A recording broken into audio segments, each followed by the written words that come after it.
Hi there, Sandra here from CREATEINSPAIN. Are you thinking of buying yourself a cutting machine? Have you had enough of using metal dies? Want to do your own designing or want to do print and cuts, that sort of thing, make sticky labels, do whatever? Okay, if you're into that and you want a cutting machine, I am hoping to save you from making a very grave mistake in buying the wrong one. Don't get me wrong, I have no interest whatsoever in whichever brand of machine you buy. I'm not paid by anybody. I have a cutting machine, I love my cutting machine, I use my cutting machine. My interest in this is simply that you get a machine that you love, that you can use, that you use all the time, that you're happy with, and that you get the right one, whatever brand that might be. So what do you need to know before you buy a cutting machine? Well, the first thing you need to know is what you actually want to cut with it. If you want to cut vinyl and only vinyl, you don't need a machine that can give you lots of pressure and cut through leather, for example. Do you want to cut largely fabric? That will make a big difference. Do you want to cut paper, card, virtually everything up to wood? Well, I'm telling you now, you won't get one that's going to cut wood. You'll need a CNC for that, and that's not going to fit on your craft room table. You might just about cut things like balsa, which is very, very light and airy, but it's not going to be cutting plywood, for example. Bear in mind too, if you're from Europe and you're looking at American machines, what they might call chipboard is not what in the UK you would think of as chipboard. Chipboard in America is a cardboard. It is not chipboard as in UK chipboard. Get that straight, because you're not going to be cutting that on the machine. If you want to largely cut fabric, you might want to make sure you get a machine with this shape blade, a rotary blade, rather than a blade which is like a knife, because that is generally better for fabric. So if that is your intention, make sure that you can get blades of that type for the machine. Check out how much those blades are going to cost you, how long they're going to last, all those sorts of things before going ahead. Do you want to design your own designs? Do you want to, I don't know, do what I do, like draw on an iPad and then cut it out? Draw within that particular software as well as just send it to the cutter. And you want to be able to know how to use your software. There are a couple of common brands. Obviously, you've got the Silhouette brand, which has got Silhouette Studio software. You have Make the Cut, but I don't know that that one's current these days. I couldn't tell you. And there is the one that I use most of the time these days, which is Your Cut Slot, and there are probably other ones. Now, all of these softwares are pretty user-friendly, but like most software, you have to put in the hours to learn them first. Once you use them and you use them time and time again, things become automatic and you think, oh yeah, this is right, I can just go off and do what I want to do. But make sure that there is some kind of support network. Now that might mean YouTube videos like mine. It might mean forums on Facebook that you can go to. It might have forums on its own brand, whatever. But make sure that you can get some kind of backup information if you get stuck. An important consideration is how much desk space you have for a machine. There's no point in having a machine and finding you haven't got anywhere to put it. And bear in mind you need space back and front as well as the footprint of the machine itself. You need to have enough space for a mat to travel to the back and come out at the front. Or side to side if you can put it on your table side to side. This isn't the sort of thing that you're generally going to put in a cupboard, get out, use and put away again. If you do that, you probably won't end up using it and you might as well save you money. The next, is the machine capable of being used offline? Some machines can only be used online, which is fine if you have reliable internet and your internet never goes down, not a problem.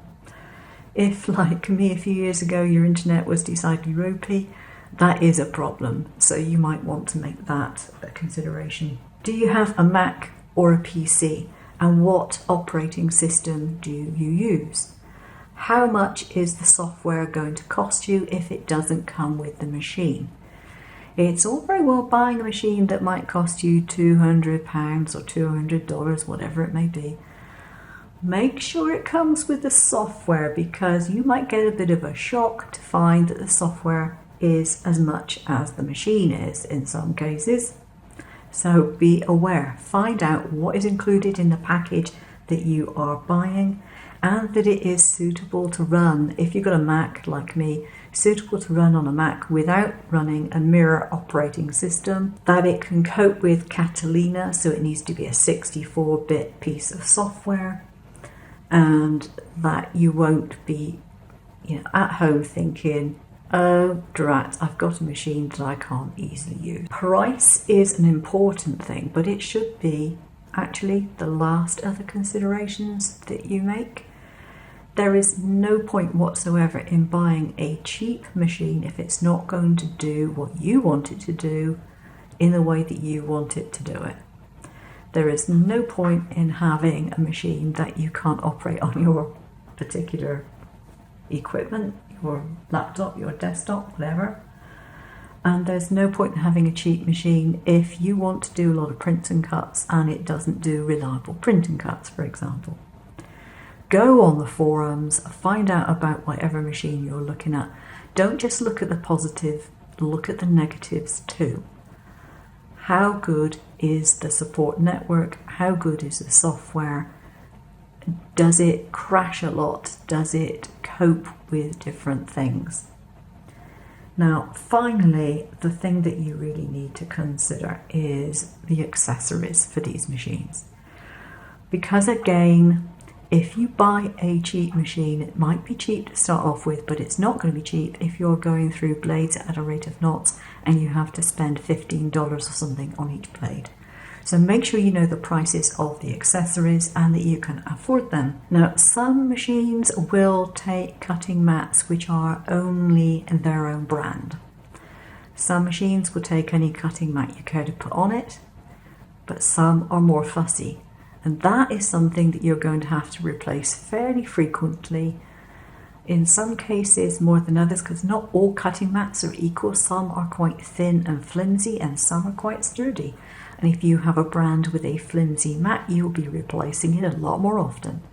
But if you don't have a choice about changing the brand, you won't have a choice about how often you actually change it. When it comes to the blades, again, can it take something which is not from that particular brand? If it's got different tools on it, what tools does it have? For example, a Silhouette Cameo will take these little pens, and sometimes you can get pen holders which are unbranded, which will allow you to put normal pens in machines. I used to do that with my Cameo as well. But if you do that kind of thing, remember your warranty will be voided. So best to hang on till after your warranty is up before you do it. Now, there are different pen holders. This is a pen holder that has a couple of pieces. And I like to do a lot of pen work with my machine, but I'm not overly keen on this pen holder. Now, this is the one that is designed for my machine. I'm just not overly keen on it. And it comes with a couple of inserts. One is in there already, and if you want to have a different size insert, you just swap it out. And the pen goes in. Now let me show you what I dislike. Now, if you look at this, as it happens, it looks like that is more or less in the center of that hole. But sometimes you have a pen that doesn't fit it quite brilliantly. And in fact, if you look here, it can't possibly be completely straight because it's going to be pushed on one side by the screw. Now, for most people, that may not make that much of a difference, but for me, yeah, I don't like that. I like my pen to be properly centered. And if you have this kind of mechanism, it frequently actually isn't. So most of the time, I don't use that one. What I use are ones that I've made myself. And you can see I've got a hex one here because I have some hexagonal pens. I have a round one here, that one's too big.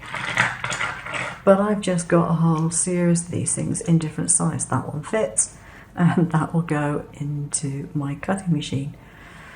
Now, as I said, I've got a 3D printer, so I designed it and got it printed up, and I just have a load printed. And this design actually works quite well. I've been using these for well over a year now.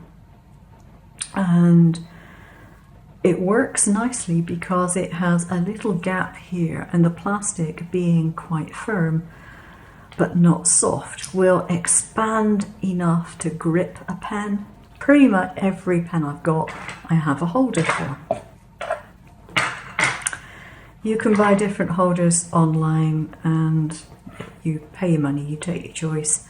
But bear in mind, you may be stuck to not being able to use a full-length pen in your machine. Some machines will allow you to do this and some you can't. If, for example, the top of the machine doesn't lift up and the pen is underneath the lid, then you wouldn't be able to use a full-size pen in it. And that means you have to buy special short pens in order to do any drawing with them. Just a precaution there. Now, regarding different blades, I have different holders. I've just got a selection of them because I use different blades, so I just put a different blade in each different holder I've got. And I've got another one here. Oops, got a hair along there. You can get different types of holders, and some machines will accept different blade holders and some machines will only accept the ones that are for their machines. Again, something you might want to check, because in most cases you have to change out the complete holder. It will look something like this size with a blade in it. You can't remove the blade and you throw the whole lot out when your blade gets blunt. I don't. I just buy the blade. This is a twist holder, and basically I undo that nut there, the blade is inside, I twist it up as much as I want it to be twisted out, and then I lock the system back up again. For storage, I retract it and then I just wind the nut back down, and I don't damage my blade when it's in storage.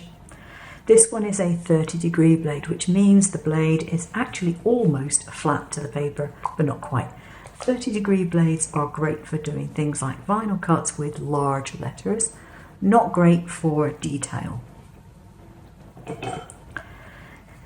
Normally you buy either 45-degree or 60-degree blades. 45 is your average everyday purpose blade. 60 is for slightly thicker materials.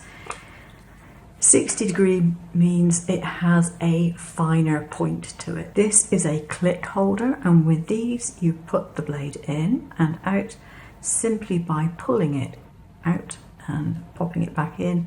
There's a magnet in the base of there and it stays in quite nicely, and then you rotate this in order to make your blade stick out if you need to. Now, blades come in different lengths as well as different angles. It's worthwhile, if you have a machine that takes these sorts of things, it's worthwhile having a couple of slightly longer blades for the times when you're cutting something deeper like foam. That's always quite handy. This one is on the opposite end of the scale. This is a detail blade holder, and as you can see, it looks slightly different. It operates on the same principle. There is a spring inside here. It's slightly more difficult to take it apart and put the new blade in, so I won't bother taking it out. But the blade is extremely fine. Those are the springs that are in there. They're tiny, tiny, tiny, tiny little things. And this is one of the blades. Okay, this is minute. Just look how thin that blade is. This is great for doing all the tiny little detail cuts, and that's what they are used for. Now, if you're going to be just cutting vinyl, then your blades will last a lot longer because vinyl isn't as hard on blades as paper and card. Paper and card notoriously blunts things quite rapidly. And there is nothing worse, believe me, than working with a dull blade. Which is why I suggest that you look at machines that will take other branded blades other than their own. The reason for this, I can buy 30 of the blades that will fit in this, probably for about £15. You'll be lucky if you buy 2 blades for £15 if you're buying the disposable holder type. Admittedly, you have to buy the holder in the first place, but that is relatively cheap. That'll probably cost you about a tenner. And they last a very, very long time. So the other thing that I can show you is a different tool. This is a punch tool, and this basically has a sewing machine type needle in it. Looks very much like a very chunky sewing machine needle, and literally it punches holes. The bigger the needle in there, the bigger the hole. But you can only do a punch design if your software does punch. If your software doesn't have that facility, then you won't be able to do it. I think that is pretty much it. If you've got any questions that you want to ask me, just leave a comment underneath the video. I might well have left something out. There is always that risk. So yeah, if you've got any questions, just leave it under the video and I will see what I can do regarding giving you a decent reply. That's it for today. I hope you found this useful. I hope it might save you some money, and I'll see you again soon. Take care now.